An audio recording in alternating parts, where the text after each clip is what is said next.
अगर हमारा फाउंडेशन कमजोर नहीं होता तो कोरोना हमें कुछ नहीं कर सकता। इस रियलिटी को हिंदुस्तान को समझना पड़ेगा। कोरोना से डैमेज नहीं हो रहा है, डैमेज इसलिए हो रहा है क्योंकि जो हिंदुस्तान का आर्किटेक्चर, जो हिंदुस्तान का स्ट्रक्चर है, उसको नरेंद्र मोदी जी ने और आरएसएस ने तोड़ दिया है। और मैं फिर से दोहराता हूं, उसको तोड़ दिया है। चाइना ने हिंदुस्तान की धरती को छीना, पवित्र धरती को छीना, और आज भी चाइना बैठा हुआ है अंदर, कहीं गया नहीं। हिंदुस्तान की पवित्र धरती के अंदर चाइना बैठा हुआ है। हमारे 20 जवानों को शहीद किया, क्या जवाब मिला? प्रधानमंत्री कहते हैं, झूठ कहते हैं कि चाइना ने हमारी जमीन नहीं ली, कि नरेंद्र मोदी ने स्वयं हिंदुस्तान को धोखा दिया। बात अच्छी लगे या ना लगे, मैं सच्चाई बोलता हूं, ये रियलिटी सच्चाई है। चाइना को बाहर फेंका जा सकता है, अर्थव्यवस्था को मजबूत किया जा सकता है, क्योंकि ये आपने किया है। बिहार की जनता ने, हिंदुस्तान की जनता ने आपने पहले किया है, तो ये करा जा सकता है। मगर लोगों की आवाज को सुनकर, नफरत से नहीं प्यार से ये काम किया जा सकता है। तो बदलाव का समय है, नफरत को मिटाने का समय है, सच्चाई बोलने का समय है।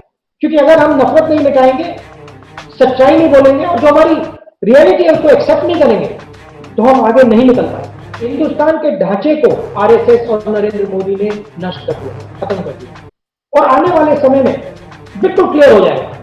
जो मैंने फरवरी में कहा, आज आपको दिख रहा है। मैं आज आपको कह रहा हूं, वो आपको 6 महीने बाद दिखेगा। आपने कहा कि फरवरी में मैंने कोरोना और जो आर्थिक तूफान आ रहा है उसके बारे में बोला, और मैं यहां दोहराना चाहता हूं कि मैंने खुशी से नहीं बोला था।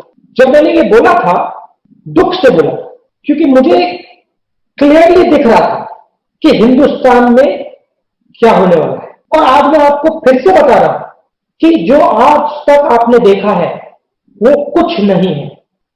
जो आने वाला है वो इससे बहुत बड़ा तूफान है, और इस बात को ना हिंदुस्तान एक्सेप्ट कर रहा है, ना बिहार एक्सेप्ट कर रहा है, ना नरेंद्र मोदी जी एक्सेप्ट कर रहे हैं।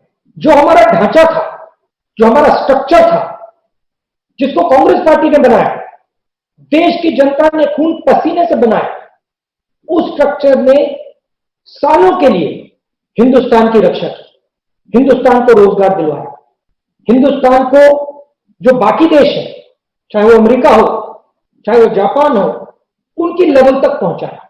मैंने जब फरवरी में कहा था कि कोरोना से बहुत नुकसान होगा, बेरोजगारी आएगी, मैं सिर्फ कोरोना की बात नहीं कर रहा था, मैं हिंदुस्तान के स्ट्रक्चर की बात कर रहा था। हिंदुस्तान की जो रीढ़ की हड्डी है, जो हमारा फाउंडेशन है, उसकी बात कर रहा हूं। अगर हमारा फाउंडेशन कमजोर नहीं होता तो कोरोना हमें कुछ नहीं कर सकता। इस रियलिटी को हिंदुस्तान को समझना पड़ेगा। कोरोना से डैमेज नहीं हो रहा है, डैमेज इसलिए हो रहा है क्योंकि जो हिंदुस्तान का आर्किटेक्चर है, जो हिंदुस्तान का स्ट्रक्चर है, उसको नरेंद्र मोदी जी ने और आरएसएस ने तोड़ दिया है। और मैं फिर से दोहराता हूं, उसको तोड़ दिया है। और जो स्ट्रक्चर हिंदुस्तान की रक्षा करता था, अब वो स्ट्रक्चर हिंदुस्तान की रक्षा नहीं कर सकता। सच्चाई ये है, और इसका नतीजा अगले 6 महीने, अगले साल, अगले 1.5 साल में दिखेगा। नतीजा क्या होगा? नतीजा होगा कि हमारे करोड़ों युवाओं को ये देश रोजगार नहीं दे पाएगा, लाखों को नहीं, करोड़ों। नतीजा ये होगा कि जो हमारी शक्ति है, जो बिहार की स्ट्रेंथ है, ये पूरी की पूरी शक्ति अब जाया हो रही है। इसका कोई प्रयोग नहीं हो रहा है, क्योंकि अगर युवाओं की शक्ति का प्रयोग करना है तो एक ही रास्ता है, रोजगार, और कोई रास्ता नहीं। या ये देश अपने युवाओं को रोजगार दे, अगर देगा, शक्ति का प्रयोग होगा, देश आगे बढ़ेगा। अगर नहीं दे पाएगा, शक्ति जाया जाएगी, देश पीछे जाएगा। सीधी सी बात। अब मुझे दुख किस बात का हुआ? जब देश को चोट लगी, कोरोना से लगी, इकोनॉमिक डाउनटर्न से लगी, तो इस देश की सरकार ने इस देश की मदद नहीं की। 15-20 अरबपति हैं, 15-20, उनको लाखों करोड़ रुपए पकड़ा दिया। मगर जब बिहार का युवा चिल्ला रहा था, और आज भी चिल्ला रहा है, नरेंद्र मोदी जी ने 1 रुपया उनको नहीं दिया। बड़े बड़े भाषण, मीडिया में रोज कि भैया हाँ पैकेज दे दिया, ये कर दिया, वो कर दिया। मगर बिहार का युवा, बिहार की जनता जानती है कि पैसा किसको मिला, कहां मिला, कितना। इस देश की अर्थव्यवस्था की रक्षा स्मॉल एंड मीडियम बिजनेस करते हैं। बिहार एंटरप्रेन्योरियल स्टेट है। आप इस बात को बहुत अच्छी तरह समझते हो। किराने की दुकान, मोबाइल फोन को ठीक करने वाली दुकान, ये हिंदुस्तान और बिहार की रीढ़ की हड्डी। हिंदुस्तान को 40 से 50% रोजगार ये छोटे बिजनेसेस, स्मॉल और मीडियम साइज बिजनेस देते हैं। इनके बिना देश को रोजगार नहीं दिया जा सकता। जब इनको चोट लगी, नरेंद्र मोदी जी ने इनकी मदद नहीं की। कांग्रेस पार्टी ने, मैंने एक बार नहीं अनेक बार बोला, देखिए ये पार्टी की बात नहीं है, ये कांग्रेस पार्टी की बात नहीं है, ये हिंदुस्तान की बात। अगर हमें अपनी अर्थव्यवस्था को बचाना है तो स्मॉल मीडियम बिजनेसेस को प्रोटेक्ट करना पड़ेगा, उनकी रक्षा करनी ही पड़ेगी। अगर नहीं करेंगे बहुत जोरों से चोट लगेगी। बात नहीं सुनी। और फिर क्या हुआ, हिंदुस्तान की कमजोरी को बाकी दुनिया ने देखा, विरोधी देशों ने देखा। वो समझे कि आज हिंदुस्तान कमजोर है, हिंदुस्तान के स्ट्रक्चर में कमजोरी है, और वो हमारी धरती के अंदर आए। चाइना ने हिंदुस्तान की धरती को छीना, पवित्र धरती को छीना, और आज भी चाइना बैठा हुआ है अंदर, कहीं गया नहीं। हिंदुस्तान की पवित्र धरती के अंदर चाइना बैठा हुआ है। हमारे 20 जवानों को शहीद किया, क्या जवाब मिला? प्रधानमंत्री कहते हैं, झूठ कहते हैं कि चाइना ने हमारी जमीन नहीं ली। चाइना ने जमीन नहीं ली तो बात किस बात की? आर्मी उधर क्यों भेज रहे हो? आपकी डिफेंस मिनिस्ट्री क्यों बोल रहा है, क्यों बोल रही है कि चाइना ने हमारी जमीन ली? कोई जवाब नहीं, ना प्रेस उठाता है, ना प्रधानमंत्री कहते हैं। मगर इस देश का हर सैनिक, आर्मी के सब ऑफिसर इस बात को समझते हैं, सब कुछ जानते हैं कि नरेंद्र मोदी ने स्वयं हिंदुस्तान को धोखा दिया है। बात अच्छी लगे या ना लगे, मैं सच्चाई बोलता हूं, ये रियलिटी, सच्चाई।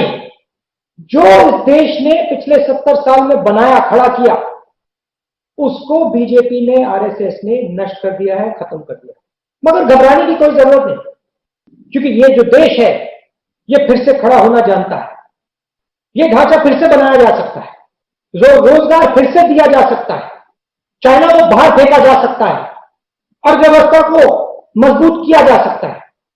क्योंकि ये आपने किया है, बिहार की जनता ने, हिंदुस्तान की जनता ने आपने पहले किया, तो ये करा जा सकता है। मगर लोगों की आवाज को सुनकर, नफरत से नहीं प्यार से ये काम किया जा सकता है। मैं बिहार की जनता से पूछना चाहता हूं, आप मुंबई जाते हो, आप बेंगलोर जाते हो, आप गुजरात जाते हो, आपने अपना खून पसीना दिया, आपने इस देश की अर्थव्यवस्था को खड़ा किया, मजबूत किया। मैं आपसे पूछना चाहता हूं, जब कोरोना बीमारी आई, क्या आपकी सरकार आपके साथ खड़ी थी? क्या आपकी सरकार ने आपका हाथ पकड़ा? मैं आपसे पूछना चाहता हूं कि 4-5 दिन का नोटिस पीरियड क्यों नहीं दिया लॉकडाउन से पहले? हिंदुस्तान के सब अरबपति को मालूम था कि लॉकडाउन होने वाला है, मगर बिहार के जो वर्कर थे उनको 15 मिनट का नोटिस नहीं दिया। 4 दिन छोड़ो, 15 मिनट का नोटिस नहीं दिया। 4-5 दिन का नोटिस दिया होता आप घर आ जाते, कोई प्रॉब्लम नहीं। मगर ना, करोड़ों लोगों की जिंदगी नष्ट की। प्रधानमंत्री जी ने कहा 22 दिन में कोरोना की लड़ाई जीती जाएगी। कितने दिन हो गए? पहले नंबर पर जा रहा है हिंदुस्तान, सब देशों को पीछे छोड़ दिया। कोरोना में गोल्ड मेडल लेने जा रहा है, और हमारे प्रधानमंत्री कहते हैं 22 दिन में कोरोना को हिंदुस्तान से बिठा दिया जाएगा। मजाक है, लाखों लोगों का नुकसान। तो बदलाव का समय है, नफरत को मिटाने का समय है, सच्चाई बोलने का समय है। क्योंकि अगर हम नफरत नहीं मिटाएंगे, सच्चाई नहीं बोलेंगे, और जो हमारी रियलिटी है उसको एक्सेप्ट नहीं करेंगे, तो हम आगे नहीं निकल पाए। और ये मैसेज बिहार के कार्यकर्ता को देना पड़ेगा। आपको जाके कहना पड़ेगा कि हिंदुस्तान के ढांचे को आरएसएस और नरेंद्र मोदी ने नष्ट कर दिया, खत्म कर दिया। और आने वाले समय में बिल्कुल क्लियर हो जाएगा। जो मैंने फरवरी में कहा आज आपको दिख रहा है, मैं आज आपको कह रहा हूं, वो आपको 6 महीने बाद दिखेगा। तो हमारा काम, कांग्रेस पार्टी का काम हिंदुस्तान की रक्षा करने का है। हिंदुस्तान के गरीब लोगों की रक्षा करने का, कमजोर लोगों की रक्षा करने का है। बदलाव नफरत को मिटाने से आएगा, लोगों को जोड़ने से आएगा। ये कांग्रेस पार्टी का मैसेज है और यही हम सबको मिलकर करना है। अंत में मैं आपको रोजगार के बारे में कहना चाहता हूं। देखिए, पिछले 6 साल से नरेंद्र मोदी जी ने 15-20 बड़े बड़े उद्योगपतियों की रक्षा की, उनका टैक्स माफ किया, उनके बैंक लोन माफ किए, लाखों करोड़ रुपए उनकी जेब में डाले। सच्चाई ये है कि वो लोग रोजगार नहीं दिलवा सकते। रोजगार स्मॉल एंड मीडियम बिजनेस दिलवा सकते, रोजगार शिक्षा देने से मिलेगा। और बिहार का एक बार फिर फोकस इन बातों पे जाना पड़ेगा। स्वास्थ्य, शिक्षा और रोजगार, और सब लोग जानते हैं कि यह काम कांग्रेस पार्टी कर सकती है। बिहार को एक बार फिर खड़ा करना पड़ेगा और बिहार की जो शक्ति है उसका सही प्रयोग करना पड़ेगा। जहां भी आप चाहें मैं हाजिर हूं, जब भी आप चाहें मैं हाजिर हूं। मुझे आज थोड़ा दुख हो रहा है कि मैं बिहार में नहीं हूं, कि हम ये वर्चुअली कर रहे हैं, मगर अगर आप चाहते हैं आप हुक्म कीजिए, मैं बिहार आ जाऊंगा और आपके साथ जो भी कैंपेनिंग करनी हो मैं करूंगा। आप सबका बहुत बहुत धन्यवाद। जय हिंद। इस खबर को अभी लाइक करें, शेयर करें और ऑनलाइन न्यूज इंडिया की सभी खबरें अपने मोबाइल फोन पर सबसे पहले देखने के लिए अभी चैनल को सब्सक्राइब करें और घंटी जरूर दबाएं।